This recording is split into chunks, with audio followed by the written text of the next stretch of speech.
সুপ্রিয় শিক্ষার্থী, জহির ICTর পক্ষ থেকে তোমাদের সকলকে স্বাগত জানাচ্ছি। আমি মোহাম্মদ জহিরুল ইসলাম। আজকে আমরা আলোচনা করব লিস্ট ট্যাগ নিয়ে। গত পর্বে আমরা আলোচনা করেছিলাম ফরম্যাটিং ট্যাগ এবং হেডিং ট্যাগ নিয়ে।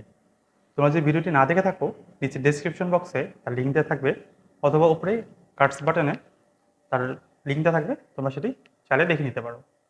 চলো আজকে আলোচনা শুরু করব লিস্ট ট্যাগ। ওয়েব পেজে টেক্সটকে তালিকা বা লিস্ট আকারে উপস্থাপন করার জন্য লিস্ট ট্যাগ ব্যবহার করা হয়। লিস্ট ট্যাগ তৈরি করার জন্য আমাদের একটি ট্যাগ ব্যবহার করা হয় এলআই ট্যাগ। সাধারণত এলআই ট্যাগ দিয়ে কোনো টেক্সটকে লিস্ট আকারে উপস্থাপন করা যায়। লিস্ট ট্যাগ দুই প্রকার, একটি হচ্ছে অর্ডার্ড লিস্ট এবং আরেকটি হচ্ছে আনঅর্ডার্ড লিস্ট।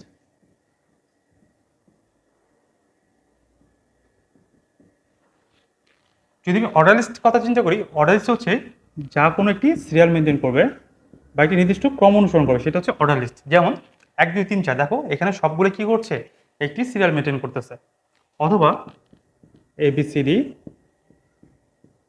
অথবা ছোট হাতের ABCD, অথবা রোমান সংখ্যা, অথবা বড় হাতের রোমান সংখ্যা। দেখো আমি এখানে যেটা চিন্তা করি সবগুলো কি হচ্ছে, একটি নির্দিষ্ট ক্রম অনুসরণ করতেছে। তো এই জন্য এটা হচ্ছে একটা অর্ডার লিস্ট। অর্ডার লিস্টের গঠন হচ্ছে ওএল। আমাদের ওএল দিয়ে বা ওএল ট্যাগ দিয়ে আমাদের অর্ডার লিস্টটা তৈরি করা হয়। এখন ওএল ট্যাগের মধ্যে আমাদের যতগুলো লিস্ট থাকবে ততগুলো আমাকে এলআই ট্যাগ ব্যবহার করতে হবে। ধরো যে একটি ওয়েব পেজে 3টি লিস্ট দেওয়া আছে এবং সেটি অর্ডার লিস্ট আকারে। তো আমি কি লিখবো, ওএল, তাহলে আমাকে লিস্ট লিখতে হবে 3টা।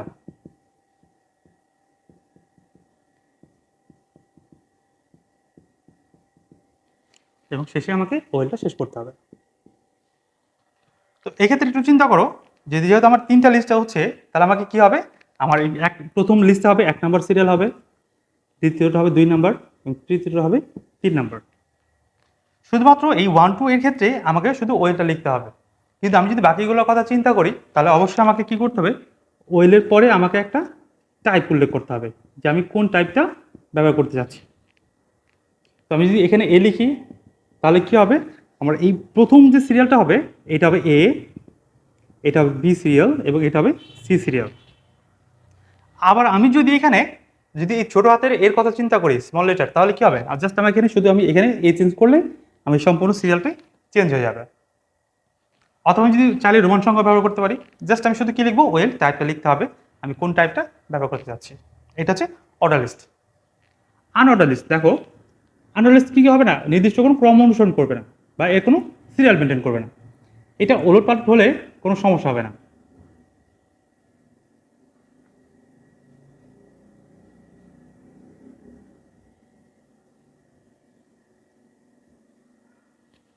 দেখো এটাকে বলা হয় হচ্ছে সার্কেল টাইপ। এই বৃত্ত যে ভরাট থাকবে এটাকে বলা হয় ডিস্ক। এর টাইপটা হচ্ছে ডিস্ক টাইপ এবং এটা হচ্ছে square type.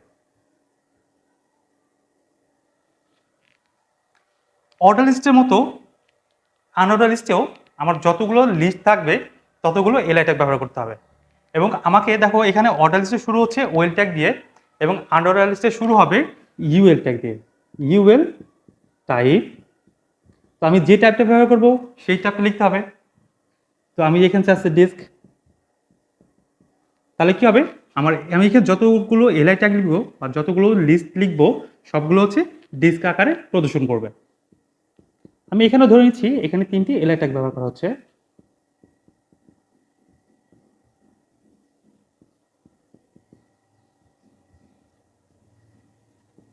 Close UL.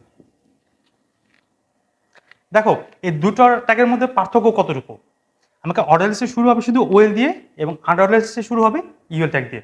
Just আর বাকিগুলো কিন্তু সেম একই দেখতে পাচ্ছ। এখানে আমাদের একটি লিস্ট দেওয়া আছে, এই লিস্টের মতো আউটপুট পাওয়ার জন্য একটি HTML কোড লিখতে হবে।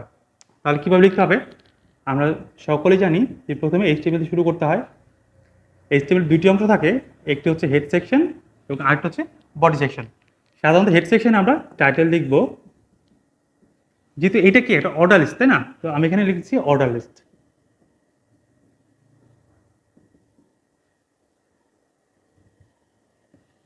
আমাকে হেড শেষ করতে হবে, ক্লোজ হেড। এরপর আমার মূল অংশ শুরু হবে, বডি। দেখো বডিতে প্রথমে কি বলছে, একটা লিস্ট শুরু হচ্ছে, তাই না? তাহলে আমি এখানে একটা লিস্ট শুরু করব। এটা কি ধরনের লিস্ট? এটা হচ্ছে এটা অর্ডার লিস্ট, যেহেতু একটা সিরিয়াল মেনটেন করতেছে। তাহলে আমি লিখবো ওয়েল। দেখো এখানে কয়টা লিস্ট দেওয়া আছে, 1 2 3 4টা লিস্ট দেওয়া আছে, সেহেতু আমাকে 4টা এলআই ট্যাগ লিখতে হবে। প্রথম এলআই ট্যাগে লিখবো টি,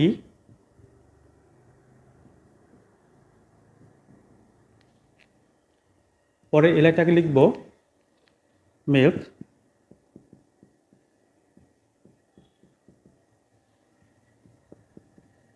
পরের এলআই ট্যাগে লিখবো কফি,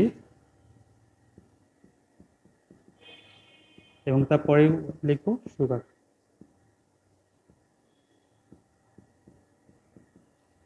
দেখো যেহেতু আমার লিস্ট শেষ হচ্ছে, তাই না? তাহলে আমাকে কি করতে হবে, অর্ডার লিস্টটা শেষ করতে হবে, ক্লোজ ওয়েল।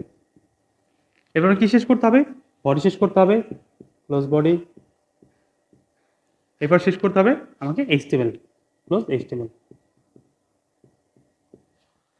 দেখো তাহলে আমি যদি এইচটিএমএল এ এইভাবে কোড লিখি, আমার ফলাফলটা এরকম চলে আসবে।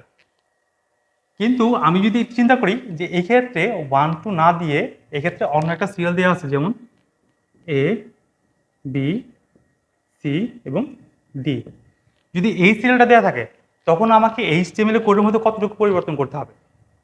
জাস্ট আমাকে শুধুমাত্র এই ওয়েলের মধ্যে পরিবর্তন করলেই আমার এই কাঙ্ক্ষিত ফলাফলটা পাওয়া যাবে। যেমন এক্ষেত্রে আমাকে কি লিখতে হবে, আমি লিখেছিলাম ওয়েল, শুধু ওয়েল লিখেছিলাম, কোনো টাইপ উল্লেখ করিনি। তখন আমাকে সিরিয়ালটা কি ছিল, 1 2 3 4 এই সিরিয়ালটা ছিল। কিন্তু যখন আমাকে এই সিরিয়ালটা চেঞ্জ করে দেবে বা অন্য কোনো একটা সিরিয়াল থাকবে, তখন আমাকে কি করতে হবে, আমাকে টাইপটা অবশ্যই উল্লেখ করতে হবে, তাই না? তাহলে কি লিখবো, ওয়েল টাইপ অ্যাট্রিবিউট। আমরা জানি যে অ্যাট্রিবিউট কি করে, কোনো ট্যাগের বৈশিষ্ট্যকে নির্ধারণ করে দেয়, এবং টাইপটা বা অ্যাট্রিবিউটটা সবসময় ওপেনিং ট্যাগের মধ্যে লিখতে হয়। তো ওয়েল এর অ্যাট্রিবিউট হচ্ছে টাইপ, এবং অ্যাট্রিবিউট ভ্যালুটা কি হবে, আমি যেটা শুরু করতে যাচ্ছি সেটা লিখতে হবে, এ। দেখো জাস্ট আমাকে শুধুমাত্র এই একটা লাইনে পরিবর্তন করলেই আমি আমার কাঙ্ক্ষিত ফলাফলটা পেয়ে যাব। এখন তাহলে আমি কি, তাহলে তোমরা খুব সহজে বুঝতে পারছো যে আমি যদি এখানে এটা চেঞ্জ করে দিই তো কিভাবে লিখতে হবে। যেমন এটা ধরো প্রমাণ সংখ্যা দেওয়া আছে, তো আমি এখানে কতটুকু চেঞ্জ করবো এই কোডের মধ্যে, হ্যাঁ জাস্ট একটা অক্ষর চেঞ্জ করে হয়ে যাচ্ছে, তাই না? সেটা কি, সেটা হচ্ছে আমি এখানে টাইপটাও শুধুমাত্র চেঞ্জ করে দেবো, ব্যাস, এই তো হয়ে গেছে, তাই না? তার মানে কি দেখা যাচ্ছে যে খুব সহজেই আমি যে কোনো অর্ডার লিস্টের বা এইচটিএমএল কোডটা লিখতে পারবো। শুধুমাত্র কোথায় চেঞ্জ করব, হ্যাঁ এই ওয়েলের মধ্যে চেঞ্জ করব। আচ্ছা, তো আশা করছি তোমরা সবাই পারবে। এখন যদি এটা অর্ডার লিস্ট না হয়ে একটা আনঅর্ডার লিস্ট হয়,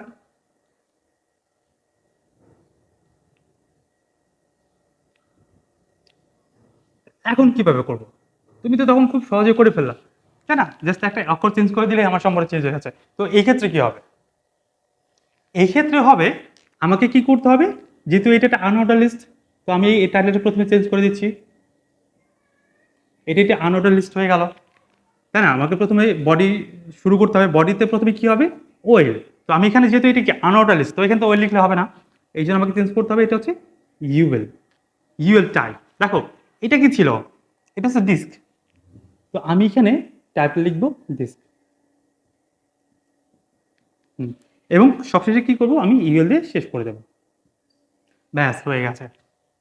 শুধুমাত্র তোমার এইটুকু, এই একটা লাইন চেঞ্জ করার জন্য আমার সম্পূর্ণ ওয়েব পেজের বা লিস্টের তালিকাটা চেঞ্জ হয়ে যাচ্ছে। যখন 1 2 ছিল তখন আমি লিখেছিলাম ওয়েল দিয়ে, যখন এবি ছিল তখন আমি লিখেছিলাম ওয়েল টাইপ দিয়ে এ, কিন্তু যখন এইটা আমি ইউএল টাইপ লিখলাম তখন আমি সম্পূর্ণ তালিকাটার প্যাটার্নই চেঞ্জ হয়ে যাচ্ছে।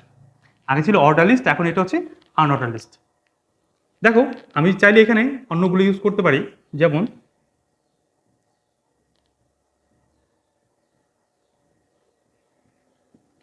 তো এখন কতটুকু চেঞ্জ করতে হবে, হ্যাঁ বলেছিলাম সে একটা লাইনে চেঞ্জ করতে হবে। তো এটা ছিল ইউএল টাইপ, কি হবে, এটা হচ্ছে স্কোয়ার, তো আমি জাস্ট এখানে স্কোয়ার লিখে দিব, স্কোয়ার, ব্যাস হয়ে গেছে। তাহলে আমাদেরকে এই কাঙ্ক্ষিত ফলাফলটা পাওয়া যাবে। আশা করছি তোমরা সকলে বুঝতে পেরেছো। এরপরেও যদি তোমাদের বুঝতে কোনো প্রবলেম হয় তাহলে নিচে কমেন্টস বক্সে আমাদের জানাও, অথবা তোমরা চাইলে সরাসরি আমার ফেসবুক পেজে অথবা আমার প্রোফাইলেও যোগাযোগ করতে পারো। নিচে ডেসক্রিপশন বক্সে তার লিঙ্ক দেওয়া থাকবে। তো আজকের মতো এখানেই শেষ করছি।